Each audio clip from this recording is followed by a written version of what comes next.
Hey guys, welcome back to another new video. 7 Week Law Guru welcomes you. So today in this video we are going to discuss the doctrine of res gestae.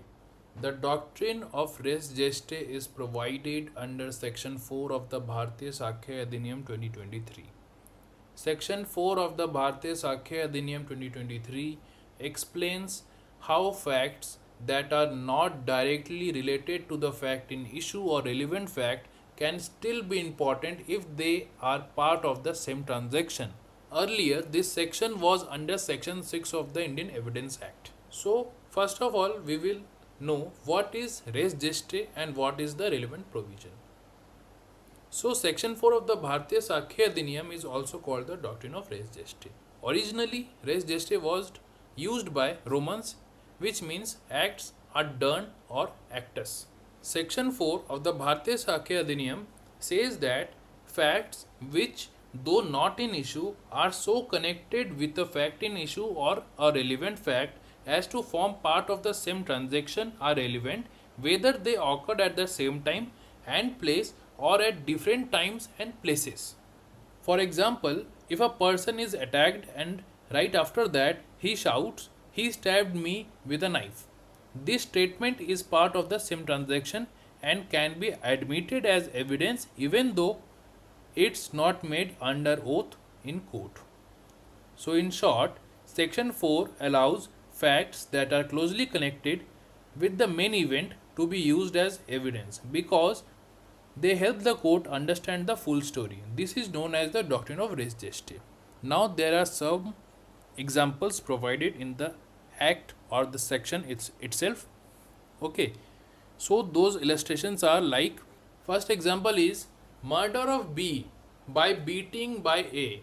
Things happened during the beating of B or shortly before or after are important and crucial factors. These also includes what A, B or bystanders said or did. Second example is related to waging war against the government.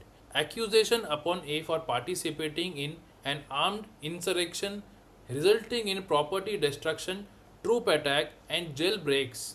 Even if A wasn't present in all these incidents, they are still important as part of the larger part of the transaction. Third example is a case of libel. B is sued by A for a libelous letter written by him. Letters transacted between A and B related to the subject, even if they don't contain the libel itself, plays a very important role or part of the case. And last example is related to the delivery of goods dispute. The question by A regarding the goods ordered from B relating to its delivery. Each delivery to intermediate person is an important factor for the case. So now there are certain essentials of the doctrine of res gestae. First, the statement made should not be an opinion and must be a fact. Second, the statement should be made by the participants of the same transaction. And third, the statement should include enough information to explain or give a brief about the incident. And last, the statement made by the person or act of the person should be spontaneous and simultaneous to the main transaction. Exceptions to hearsay evidence. So, the doctrine of res gestae is an exception to the principle of hearsay evidence. Hearsay evidence means that the actual happening of the incident has not been seen, but it has been heard from others. As a general rule, evidence must be direct and hearsay evidence is not admissible in the court of law. But under certain cases, however, if such evidence forms part of the same transaction so as to qualify as res gestae, then the evidence may be given. There should not be an interval bit which will allow the fabrication. Now we will discuss some case laws. First case is Rattan versus Queen 1971. In this landmark case, the victim wife called the police for help as her husband was about to kill her and was holding a gun in front of her. Before the operator could get connected to the call and report the statement of the victim, the call got disconnected. Later on, the police found the dead body of the wife in the house. This was inquired that the time of the death and the call to the police were at the same time.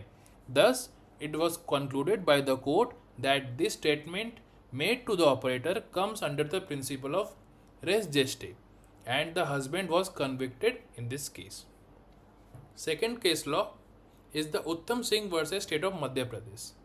In this case, the child and the victim were sleeping together at the time of the incident, and he and the child suddenly awakened due to the voice of the axe and screamed for help by taking the name of the accused. Just after the call for help, his mother, sister, and other witnesses came over there. The court found this evidence to be admissible as the act of the child and the accused formed the same part of the single transaction. Okay, so that's all for today. I hope you have understood the doctrine of res geste. So if you have any doubt in this video, please do comment, and also please like, share and subscribe for more such videos on Bharatiya Sakya Adhiniyam 2023. For then, stay safe. Thank you.